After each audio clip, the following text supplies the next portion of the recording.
Class 10th के सभी बच्चों का एक बार फिर special math classes with Rajeev Deswal में आपका स्वागत है। बेटा, जैसा चैप्टर आपका लीनियर इक्वेशंस चल रहा था उसमें मैंने बताया था कि जो भी लीनियर इक्वेशंस है बेटा वे कंसिस्टेंट कैसे होती है, इनकंसिस्टेंट कैसे होती है, और मल्टीपल क्वेश्चन बताया था मैंने बेटा, एक नंबर का आएगा। और दूसरा मैंने बताया था कि हम वीडियो बनाएंगे बेटा ग्राफिकली सॉल्यूशन कैसे करेंगे बेटा जो लीनियर इक्वेशन होगी। तो आइए बेटा बात करते हैं ग्राफिकली इक्वेशन कैसे होती है। ये 3 नंबर का क्वेश्चन आएगा बेटा, जो पिछले साल क्वेश्चन आया था आपके उसमें पेपर में बेटा, मैंने वही क्वेश्चन लिया है जो का। तो आइए देखते हैं। जैसे कि बेटा ये check whether the given system of equation is consistent और not. If consistent solve graphically x minus 2y equal to 0 और 2x plus Y equal to 0। तो बेटा इस क्वेश्चन में देखो, पहले हमें चेक करना है कि जो आपकी इक्वेशन दी गई है वो कंसिस्टेंट है या नहीं है, और यदि कंसिस्टेंट है तो बेटा हमें सोल्व करनी है वो ग्राफिकली मेथड से। क्वेश्चन क्लियर हो गया। इक्वेशन हमारे सामने दोनों हैं और दोनों इक्वेशन हमारी लीनियर है, क्योंकि दोनों में 2 वेरिएबल है, इसमें भी वेरिएबल है और ये हमारा पेयर है। क्लियर बेटा। तो आइए बेटा चेक करते हैं। x minus 2y is equal to 0 first equation, 2x plus Y is equal to 0 second question. अब बेटा सबसे पहले चेक करते हैं ये जो पेयर ऑफ लीनियर इक्वेशन है ये आपकी कंसिस्टेंट है या नहीं। तो मैंने जैसे बेटा बताया था a1/a2, वहाँ से हम रेशो लेंगे। तो यहाँ पे ले लिया मैंने a1/a2। देखो यहाँ पे कोफिशिएंट आपका 1 है और यहाँ पे 2 है, तो ये हो गया 1/2। इसी तरीके से दूसरा कोफिशिएंट लेंगे बेटा b1/b2 इक्वल टू 2। यहाँ पे y का जो कोफिशिएंट है वो -2 है, और यहाँ इस y का कोफिशिएंट बेटा 1 है, तो -2 और ये 1 हो गया आपका। तो हम देख रहे हैं दोनों की a1/a2 और b1/b2 is not equal to 0। तो क्या हो गया बेटा यहाँ पे, ये इसी के साथ कह देंगे जो द गिवन इक्वेशन है वो बेटा वो कंसिस्टेंट है और हैज़ ए यूनिक सोल्यूशन। ये दोनों के दोनों यूनिक सोल्यूशन रखती है, अर्थात x और y के निश्चित वैल्यू होगी, निश्चित आंसर होंगे इसके, और वो भी 1 होगा। क्लियर बेटा। तो यहाँ तक हमें बेटा 1 नंबर का ये हो गया और 2 नंबर का इसका सोल्यूशन होगा। तो ये बिल्कुल क्लियर हो गया। a1/a2 is not equal to b1/b2। इससे पता चल गया हमें कि यूनिक सोल्यूशन है और कंसिस्टेंट हमारी जो इक्वेशन है वे हैं। क्लियर है बेटा। अब क्या करेंगे, यहाँ पे लिखेंगे नाउ, और यहाँ पे x minus 2y equal to 0। देखो बेटा यहाँ पे कॉन्स्टेंट टर्म्स नहीं है, तो ये और भी आसान हो गया क्वेश्चन। अब केवल यहाँ पे x minus 2y equal to 0 है बेटा, तो यहाँ पे x की जब वैल्यू निकाल लेंगे x इक्वल टू 2y हो गया। ये बड़ा आसान हो गया, x की वैल्यू निकाल ली और यहाँ पे 2y हो गया। तो इसका अर्थ है कि इस इक्वेशन में बेटा हम y की वैल्यू रखते हुए चल पड़ेंगे। y की वैल्यू रखने पर हमें x की वैल्यू प्राप्त होगी, अर्थात हमें दोनों जो हमारे वेरिएबल है दोनों की वैल्यू हम प्राप्त कर लेंगे।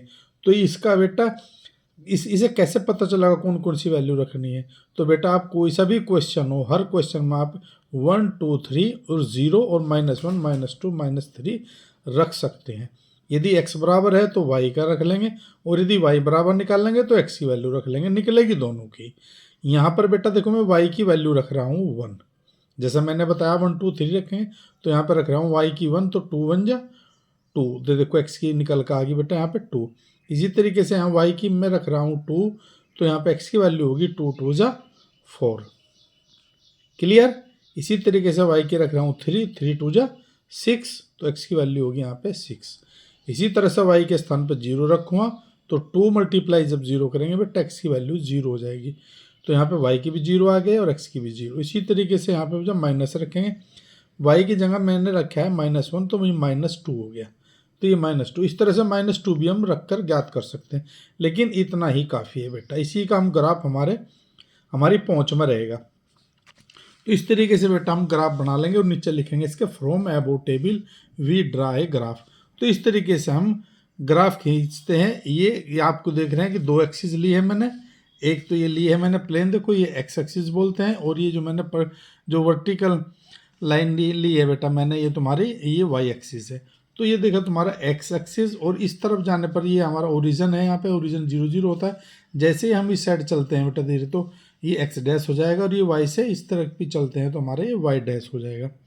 तो ग्राफ हमारा इस तरीके से होना चाहिए कि हमारे कम से कम 10 तक हम काउंटिंग लिख सके, चारों चारों तरफ 1 2 3 और 4, 4 हो गए ना हमारे 4 प्लेन। तो इसमें बेटा 4 एक्सिस में बेटा हम ऐसे इस तरीके से हम रख लेंगे। तो यहाँ पे समान दूरी होनी चाहिए, जो ग्राफ लोगे आप दुकान से वो 1-1 सेंटीमीटर की दूरी पर होगा, और यहाँ पर हम बिल्कुल समान दूरी पे हम चिन्ह लगा लिए है मैंने। तो 1 2 3 4 5 6 7 8 इसी तरीके से इधर ले लिए, -1 -2 -3 -4 -5 -6 -7। इसी तरीके से बेटा वाई एक्स पे ले लिया है मैंने, देखो यहाँ से बिल्कुल समान दूरी पे 1 2 3 4 5 6 ओके बेटा। इसी तरीके से मैंने वाई डैश की तरफ ले लिया मैंने माइनस के -1 -2 -3 -4 -5 -6, ठीक है बेटा।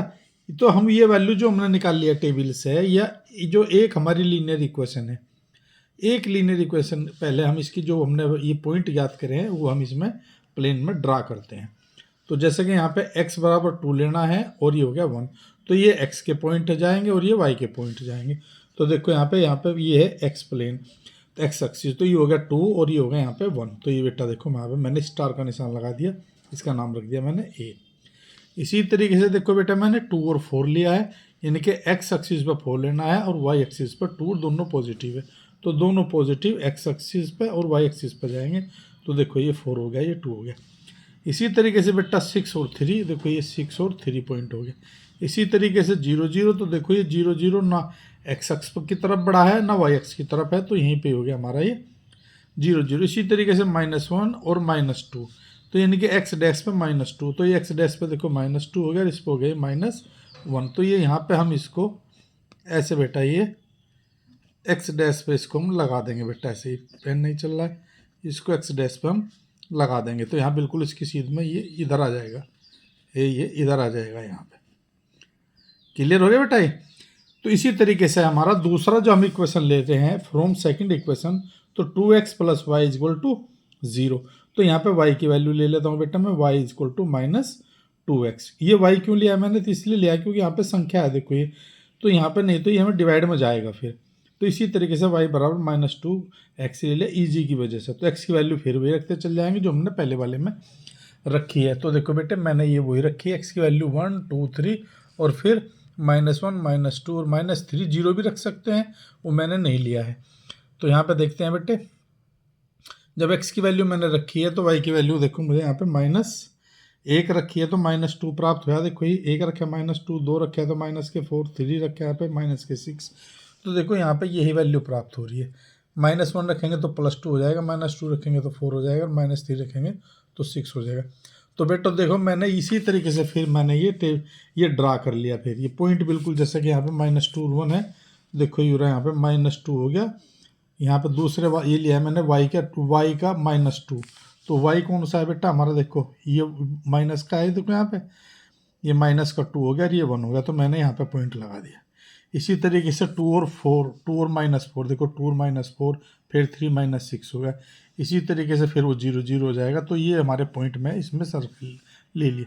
अब हम फिटिंग लीनियर इक्वेशन है तो बेटा लाइन बिल्कुल सीधी जाएगी, लीनियर का मतलब आपकी बिल्कुल सीधी जाएगी, दोनों की दोनों तो सीधी चलेगी। और जहाँ पे देखो बेटा ये कट पॉइंट हो गया है, दोनों है इंटरसेक्ट हुआ। मैंने बताया था यदि कोई भी आपका सोल्यूशन यूनिक सोल्यूशन है तो ये आपकी जो है इंटरसेक्ट करेगी दोनों लाइनें, तो इंटरसेक्ट जिस पॉइंट पर करेगी वो इसका सोल्यूशन होगा। तो इंटरसेक्ट किया है बेटा 0 0 पे। तो बेटा देखो ये मैंने लिखा है कि from above the table we draw graphically in above plane XY और फ्रॉम AB। जो पहले वाली जो मैंने इक्वेशन ली है उसको AB लाइन बोला है, जो दूसरे वाली ली है उसको मैंने PQ बोला, और दोनों इंटरसेक्ट पॉइंट हमारा 0 0 पे। तो इसलिए कह देंगे 0 0 is the solution of the equation. तो यही बेटा आपका आंसर हो गया। तो मैंने ये क्वेश्चन बताया बेटा, इस तरीके से आप इसको अपने आप करके देखना है, अभ्यास करना है। और यदि ग्राफ तुम्हारे बाजार से मिल जाए तो बेटा आप उसी की सहायता से आप इसे करें। एक क्वेश्चन और लेता हूँ बस, फिर हम जो है फिर आप अपना आप स्वयं अभ्यास करना है आप लोगों को। देखो क्वेश्चन वही, check graphically whether the pair of the equation x + 3y = 6, 2x - 3y = 12, ये सेकंड इक्वेशन, और कंसिस्टेंट चेक करना है। वही बेटा यहाँ पे 1 नंबर का होगा, फिर यदि सोल्व करना है तो सोल्व करेंगे ग्राफिकली। तो देखो यहाँ पे ये क्वेश्चन लिया है मैंने, इसी तरीके से देखो ये क्वेश्चन यहाँ पे मैंने लिया है, तो ये क्वेश्चन मैंने लिख लिया इसी के तरीके से, और मैंने स्टैंडर्ड फॉर्म में लिख लिया है। स्टैंडर्ड फॉर्म मैंने बताया बेटा इसलिए लिखा है ताकि हमें रेशो करने में आसानी हो जाए। तो मैंने रेशो कराया है A1/A2, देखो यहाँ पे हो गया हमारा 1/2 हो गया बेटा। इसी तरीके से B1/B2 लेंगे तो 3/-3 दे दो, -3 हो गया। तो इसी तरीके से C1 और C2 ये हो गया।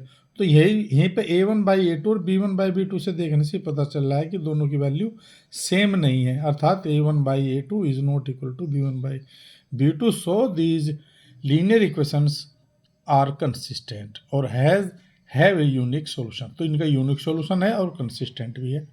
तो एक पोर्शन इस क्वेश्चन का पूरा हो गया। दूसरा पोर्शन बेटा फिर हम इसको ग्राफिकली हल करेंगे। तो ग्राफिकली हल करने के लिए फ्रॉम फर्स्ट लेंगे, वही एक्स की वैल्यू निकाल लेंगे यहाँ से ऊपर ले वाले से। देखो तो जिसमें बेटा कोफिशिएंट नहीं होगा जिस वेरिएबल में, हम वही ले लेंगे। देखो यहाँ पे इसमें कोफिशिएंट तो नहीं है, तो इसकी वैल्यू ले ली मैंने, x इक्वल टू इसे उधर ले गए। तो देखो वही हो गया x इक्वल टू 6 - 3y ले ले बेटा। अब y की वैल्यू यहाँ पे रखते चले जाएंगे, 1 रख लेंगे, 2 रख लेंगे, 3 रख लेंगे, 4 रख लेंगे, ये मैंने बताया। फिर 0 रख लेंगे, -1 -2 इस तरीके से रख लेंगे। और इसमें जैसे रखेंगे 1, तो यहाँ पे देखो 6 में से 3 हो जाएगा, 3 आ जाएगा। फिर यहाँ पे 2 रखेंगे तो 3 × 2 = 6, 6 में से 6 जाके 0 हो जाएगा। y की वैल्यू बेटा मैंने यहाँ पे देखो 3 रखी, 3 3 × 9, माइनस के 9 में से 6 जाएगा -3। इसी तरह से 4 रखा, 4 3 × 12, और 12 में से 6 जाएगा -6। फिर मैंने बेटा यहाँ पे देखो 0 रख दिया, तो 6 में 0 आ गया। फिर माइनस रखा तो -9 आएगा। इसी तरह से सेकंड इक्वेशन लेंगे हम बेटा। सेकंड इक्वेशन में हम देख रहे हैं कि कोई जो भी दोनों वेरिएबल दिए, दोनों के सामने कोफिशिएंट रखे नहीं रखे। अब क्या करेंगे हमारे सामने, तो हमारे सामने आपको कोई सा भी आप वेरिएबल ले सकते हैं, वो आपका डिवाइड में जाएगा ही जाएगा। तो बेटा यहाँ पे लिया है मैंने 2x का ले लिया, फिर वही 2x इक्वल टू 12, ये माइनस उधर चला जाएगा 3y, और 2 नीचे आ जाएगा, तो 12 - 3y डिवाइडेड बाई 2। अब बेटे मुझे जो y की वैल्यू ऐसी रखनी है यहाँ पे जिससे ये घट के और ये 2 से भी कटता रहे। तो यदि मैं देखो यहाँ पे y की वैल्यू 0 ले लेता हूँ, तो देखो यहाँ पे 12 बचेगा, तो 12/2, तो 2 से ही कट जाएगा, है ना, कट जाएगा। तो 2 6 × 12। इसी तरीके से जब यहाँ पे y की वैल्यू 2 रखूँगा तो 3 × 2 = 6, तो 12 में से 6 चला जाएगा, 6 बचेगा तो 3 आ जाएगा। इसी तरीके से y की वैल्यू मैं 4 रखूँगा, तो 4 3 × 12, 12 में से 12 जाएगा 0। फिर मैं यहाँ y की वैल्यू 6 रखूँगा, तो फिर -6 हो जाएगा। y की वैल्यू यहाँ पे -2 रखूँगा, तो ये 9 आ जाएगा। तो इस तरीके से हमें सोचना है बेटा कि यहाँ पे कौन सी वैल्यू रखेंगे तो ये घट भी जाए और ये इससे कट भी जाए। इस तरीके से हमें ये वैल्यू प्राप्त हो जाएगी। तो मैंने बताया ये आपको सोचना है, रखते ही चलना है। कोई ऐसा नहीं है कि हमें वही रखना है वैल्यू 1 2 3, यदि हम रखेंगे वो उसमें रखेंगे बेटा हम, यदि हमें डिवाइडेड ना हो, इसमें हमें सोच कर रखना पड़ेगा। ओके, अभी देखो दोनों के हमें टेबल प्राप्त होगी। तो अब देखो मैं ग्राफ खींच रहा हूँ बेटा, वही प्लेन ले लिया, एक एक्स एक्सिस ले लिया, वाई एक्सिस ले लिया। एक तरफ x हो गया तुम्हारे 1 2 3, x डैश हो गया माइनस के, और ये y प्लस के हो गया आपके देखो 1 2 3, और इधर y डैश पर माइनस के। और मैंने देखो बेटा वही बिल्कुल पॉइंट मैंने एक लाइन के ले लिए है, फिर वही 2 लाइन के लिए है, और देखो यहाँ पे ये कट कर गया है, ये दोनों के दोनों इंटरसेक्ट कर गए हैं, इंटरसेक्ट कर रहे हैं यहाँ पे 6 और 0 पे। जब हम ये दोनों के पॉइंट रखेंगे बेटा, ड्रा करेंगे, तो ये प्लेन में ड्रा करने आपको बता दिए थे मैं पहले क्वेश्चन में, तो बिल्कुल ऐसे ही बना लेना है आपको, रख लेना है।